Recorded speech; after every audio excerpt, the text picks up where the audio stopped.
शुरुआत करता हूं प्रतीक भाई, जो आपने बात रखी, चादर उतनी फैलाई जाए जितने की आपके पास आपकी लंबाई है। जो समय का मोल समझता है, जो समय का मोल समझता है, समय उसको अनमोल बना देता है।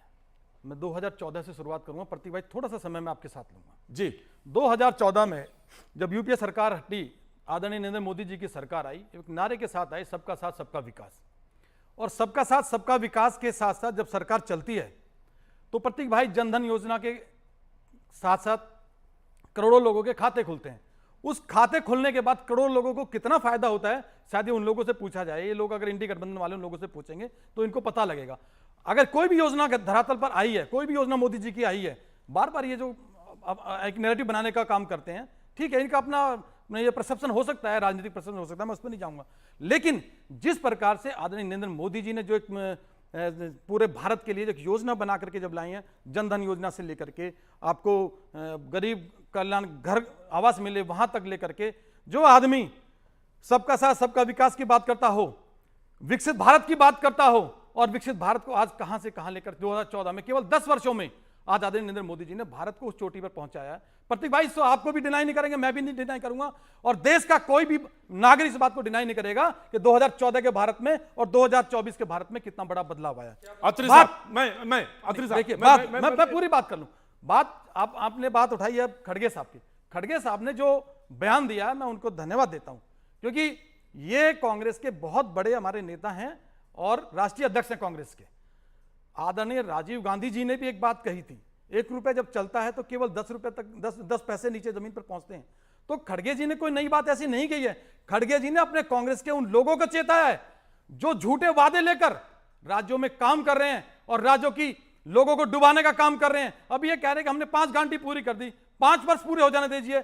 भैया, आपको तो गारंटी तुरंत लागू करनी चाहिए थी, 10 की 10 लागू करनी चाहिए थी। आपने वादा किया था, 5 गारंटी आपने, वो भी पूरी नहीं हुई है प्रतीक भाई, वो भी आधे रूप में है। जो 5 आपने गारंटी की बात करी है वो भी आधे रूप में है सर, अभी पूर्ण रूप से वो भी नहीं उतरी है। दूसरी बात, अरे आपने कहा कि आपने पूरी कर दी, जब वहां पर हिमाचल के अंदर लोगों को जो सरकारी कर्मचारी है उनको पैसा देने का, उनकी सैलरी देने तक का आपके पास पैसा नहीं है। हिमाचल के अंदर आप रुकिए नुकसान भी बहुत हुआ, प्रतीक भाई, इनके प्रतीक भाई 25 मिनट हो गए, हम लोग बीच में नहीं बोलते हैं। नहीं, मैंने आपको बता दिया क्योंकि हिमाचल का लगातार भैया मैं आ रहा हूं उसी बात सुनिए। हिमाचल के अंदर सबसे बड़ी आपदा आती है तुलना की भाजपा की राज्यों की सरकारों में, कांग्रेस की सरकारों में।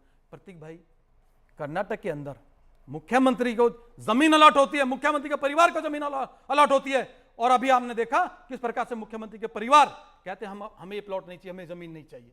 सर, जब तक आप भ्रष्टाचार को खत्म नहीं करोगे तो जमीन पर आप कोई काम नहीं कर सकते सर, केवल भ्रष्टाचार को जन्म देने वाली। और अभी मेरे कांग्रेस भ्रष्टाचार, फिर मैं बोलूंगा भ्रष्टाचार के ऊपर। अभी आपसे हमने पूछा कि कौन सी पार्टी के राष्ट्रीय अध्यक्ष टेलीविजन पे पैसे लेते पकड़ा गया, उसका जवाब दीजिए ना। हम भी बोल, उसका जवाब दीजिए आप आकर के। देंगे आप अपनी बात रखिए प्रतीक, ज्ञान देंगे आकर के। प्रतीक भाई, मैंने अत्री साहब से पूछा 2013 में 14 में दिल्ली के अंदर कांग्रेस ने और आम आदमी पार्टी ने सरकार बनाई सर। हाँ। सर, सरकार बनाई, उसे आम आदमी पार्टी का उन्होंने जिक्र किया। दिल्ली के अंदर केवल हिमाचल, कर्नाटक, केवल 2 राज्य आज दिल्ली किस बर्बादी पर है, दिल्ली के हालात क्या है, दिल्ली में पानी पीने को नहीं है, दिल्ली में टीटीसी बसों की सुविधा नहीं है, दिल्ली के अंदर अनऑथराइज्ड कॉलोनियों में। Taken your point sir, taken your point. Atri साहब, अभी कुछ त्योहार चल रहा है, इसी समय इसी के बीच में प्रधानमंत्री ने एक योजना आयुष्मान की लागू करी। 70 साल से पहले सभी बुजुर्गों को, 70 से ऊपर जो है सबको दी जाएगी। तो इसमें कोई डिस्पैरिटी थी क्या? उन्होंने कहा, उन्होंने बल्कि यहाँ पे थी उसको इंगित किया कि दिल्ली और बंगाल में ऐसा नहीं कर पा रहा, इसका मुझे दुख है। तो योजनाओं को लेकर जो एक समानता है उस पर बात हो, और आप अगर बात कर रहे हैं कि नहीं हम ये भी देंगे, तो फिर तो सवाल उठता है। और ये बात सुप्रीम कोर्ट तक चली गई बात कि ये जो वादे हो रहे हैं किस बिना पर हो रहे हैं, पहले तो उसका फ्रेमवर्क बताया जाए। देखिए, निश्चित तौर पे हमारा स्पष्ट मानना है, इसमें राजनीति नहीं होनी चाहिए। कोई भी अगर केंद्रीय नीति आती है, सब राज्यों की जिम्मेदारी बनती है उसको लागू करना, और कांग्रेस की सरकारें लागू कर रही हैं। हमने कभी भेदभाव नहीं किया, ना कभी केंद्र सरकार की किसी भी नीतियों का अवहेलना की। यह अलग बात है कि केंद्र सरकार जरूर जहां जहां कांग्रेस की सरकार है, जो हमारी इंडिया अलायंस की सरकारें चल रही हैं, उनके साथ भेदभाव रवैया अपनाते हैं। हमारी सरकारों का जीएसटी का पैसा सेंटर रोक करके बैठी हुई, पैसा फंड्स एलोकेट नहीं हो पा रहा है, जिस वजह से वहां पर काम करवाने में दिक्कत आती है। अभी मैं कुछ एक दो आंकड़े पेश करना चाहूंगा जरूर। कि ये बात कहनी, कथनी और करनी में क्या अंतर होता है। अभी महाराष्ट्र सरकार का पिछले साल बजट आया था, शिंदे साहब ने बजट पेश किया था जी। दो छोटी सी एक वो देता हूं, मराठवाड़ के लिए इन्होंने पिछले साल 37,000 करोड़ रुपए अलोकेट करने की वायदा किया, बजट में प्रावधान रखा कि हम 37,000 करोड़ रुपए से वहां पर विकास करवाएंगे जी। लेकिन हकीकत यह है कि एक साल बीतने के बाद भी 37,000 करोड़ में से 60 करोड़ रुपए ही सिर्फ आवंटन किए, एलोकेट किए। तो ये क्या फर्क है ये बताइए कथनी और करनी में। आप 37,000 करोड़ का घोषणा करते हैं बजट में और 60 करोड़ रुपए देते हैं, तो इस हिसाब से तो आपको 20 साल तक भी वहां पर काम नहीं करवा पाएंगे। इसी तरह से पीडब्ल्यूडी के लिए उन्होंने 12,900 करोड़ रुपए का बजट में प्रावधान रखा और दिए सिर्फ 300 करोड़ रुपए।